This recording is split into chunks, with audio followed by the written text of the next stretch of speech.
Ellos son guardianes del universo y durante más de 3 décadas han estado elevando su cosmos hasta el infinito. Cuando apareció esta increíble historia el 3 de diciembre de 1985 en la revista Shonen Jump, ni el mismísimo Masami Kurumada sabría que había hecho lo que ningún otro había logrado: ponerle atención a nuestras clases cuando se hablaba de la cultura griega, pero también encontrar una historia con una enorme cantidad de valores como la perseverancia, la fraternidad, el valor y la fortaleza que se encuentra en cada uno de nosotros. Hola, yo soy Go, el Monitor Geek, y Atomo Network me invitó a presentar este video. Antes de que comience, los invito a darle like, lo compartan con sus amigos en sus redes sociales y se suscriban al canal, pues hoy veremos el antes y ahora de los Caballeros del Zodiaco. Dame tu fuerza, Pegaso.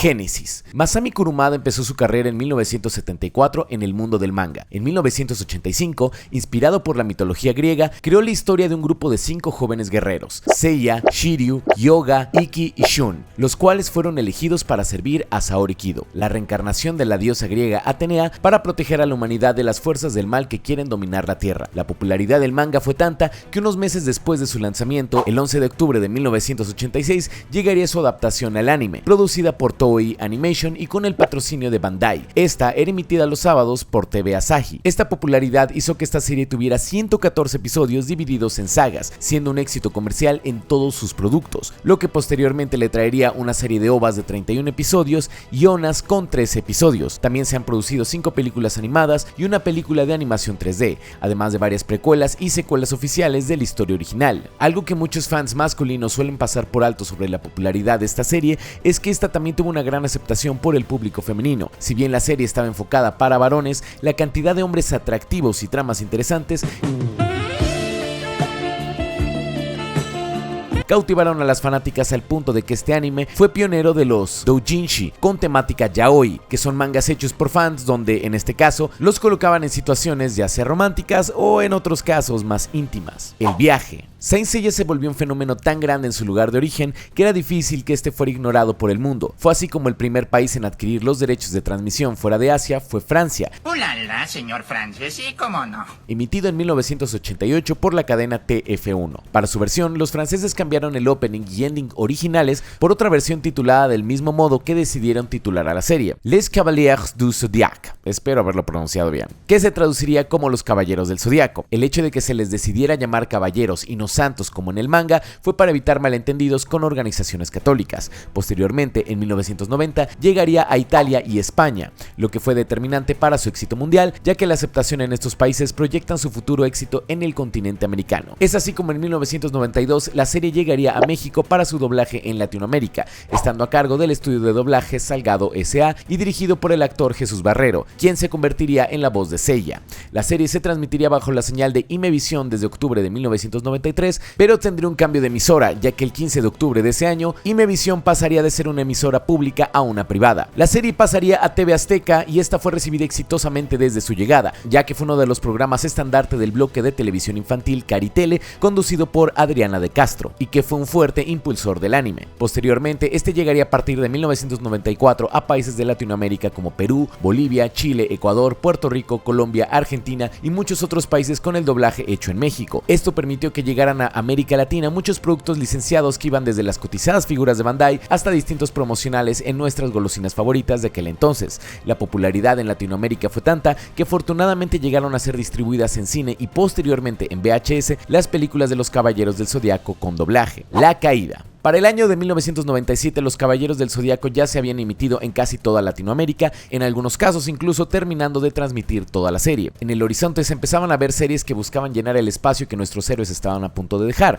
Tal fue el caso de series como Dragon Ball Z, Sailor Moon y Ranma y medio. Pero desde su lanzamiento fuera de su natal Japón, este anime ya tenía una considerable cantidad de detractores, principalmente de grupos conservadores y asociaciones de padres de familia que señalaban que la serie tenía enormes cantidades de violencia y sangre en sus capítulos, además de que esta incitaba a la homosexualidad, ya que personajes como Shun, Afrodita de Piscis, y Misty de Lagarto eran una mala influencia entre comillas, y que en resumen todo el show era un atropello para las buenas costumbres. Por ejemplo, en México, durante la transmisión del programa Hablemos Claro en el año 2000, la periodista Lolita de la Vega, tergiversando la verdad, mostró contenido erótico de anime para hacerlo pasar por los contenidos emitidos en televisión y llamó a un panel de expertos que estaba conformado de gente involucrada con la religión católica. Este reportaje sacó del mapa a una enorme cantidad de anime por más de 10 años, haciendo que la transmisión del anime de manera legal fuera en la televisión de paga, pero a su vez otra pantalla sería la que no solo traería el anime de vuelta, sino que también a los Caballeros del Zodiaco. El resurgimiento. A principios del 2000, el internet comenzó a llegar a otros espacios fuera de oficinas y escuelas. Muchos de los aficionados al anime, ya desde los 90s, se habían encargado de hablar de este en foros y de compartir ahí estos materiales y noticias.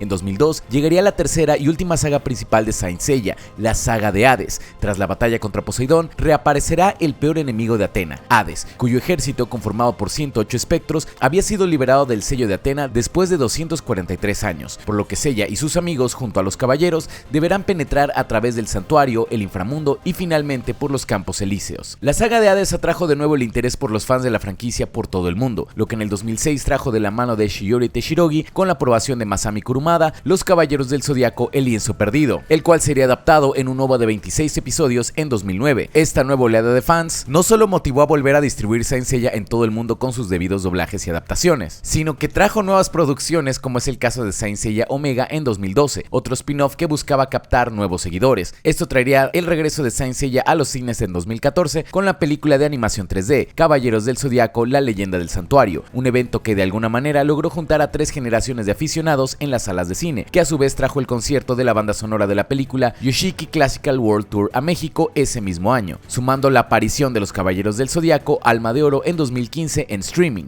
La flama por los caballeros no solo estaba más viva que nunca, sino que cada vez ambicionaría proyectos titánicos, como es el caso de Pegasus Fantasy A Symphonic Experience, un concierto sinfónico con la música de los Caballeros del Zodiaco, que tuvo su primera presentación en febrero del 2022 y regresará con su segundo volumen este 23 de septiembre del 2023. La otra visión. Quizás los más perspicaces ya se dieron cuenta de que alguien ha faltado todo este tiempo en esta divina ecuación, pero al ser tan importante para el futuro de la franquicia, quisimos colocarlos en una línea alterna. Estados Unidos siempre tuvo interés en Saint Seiya, sin embargo, la primera emisión con doblaje de este fue en el año 2003 en la cadena CBS. ¿A qué se debe esto? Estados Unidos ha encontrado interesantes los conceptos de Japón. Un ejemplo conocido son los Power Rangers, una adaptación de la serie japonesa Super Sentai, pero en 1993 fue producido por Renaissance Atlantic Entertainment, famosos por su trabajo en Power Rangers, un piloto de un remake para el mercado americano llamado Guardians of the Cosmos, que fue rescatado hace poco por la youtuber Raimona, donde la animación corrió a cargo de Fred Wolf Films. Es horrible, por cierto, si lo quieren buscar. Otro intento, el cual a diferencia del anterior solo se tiene un pequeño metraje, es Starstorm, producido por la misma distribuidora, con la diferencia de que este sería una película live action,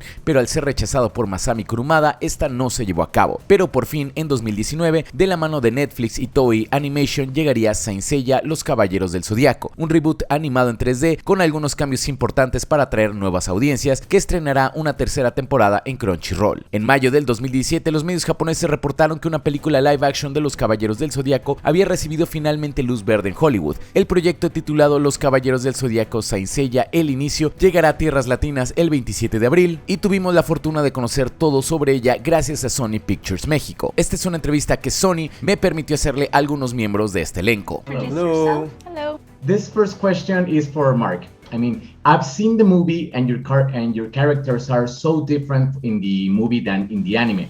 My question is, did you watch the show to get the inspiration for your character, or you try to avoid the original material?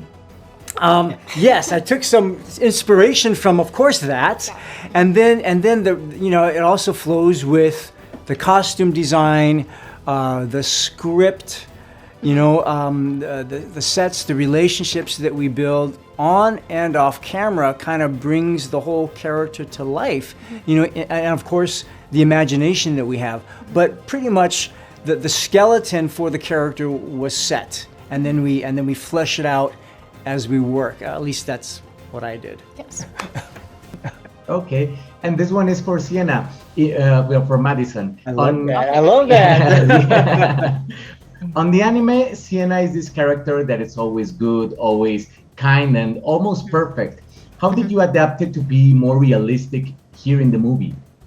Not anyone's perfect, you know, in real life, and I think the trick with a live action is creating something new and fresh, but also staying somewhat truthful and giving the original fans everything they want and more. Okay, thanks a lot. Here in Atomo Network, we make videos about curious facts. Maybe you can share us a nerdy fact or a geek fact about the movie that you would like the audience here in Mexico to know. Maybe Mark or Madison. I had a fun playlist when I would play Sienna. I had a lot of Madonna in my ears the whole time. That was fun. Did you? I did. Music always gets me pumped up, so I'll usually, for all my characters, make a little playlist to go around. Did you? I did not have No? a playlist. Okay. I did not, but I wish I did. But you know, I'm not a goddess. That's true. You know. And I would like to begin the interview with a question for Famke. Can't believe I'm talking to you. Adapting the anime aesthetic to a movie can be really hard. What do you think was the biggest challenge in adapting Knights of the Zodiac as a movie? But for me personally, as Gurad, I think the biggest thing for me was that, you know, I wasn't familiar with the anime and the manga, but once I loved all of the backstory and the depth that's behind some of these characters in the story, this whole notion of Cosmo and how it can keep you alive and what you have to do to tap into that within yourself, into the higher whatever source. Thank you. This question is for Diego. Here in Mexico, there's a big cultural, Knights of the Zodiac is like a really big thing, a huge cultural phenomenon.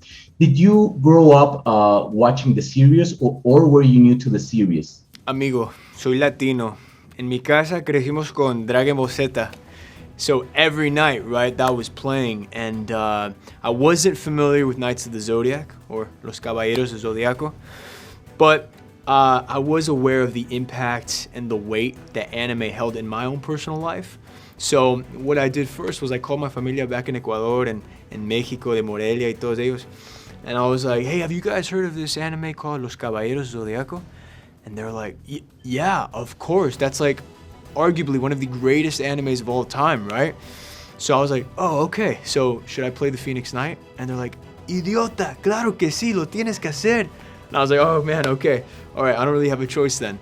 So yeah, honestly, it's just a privilege and honor being able to represent Latinos in this movie and up on the Hollywood big screen.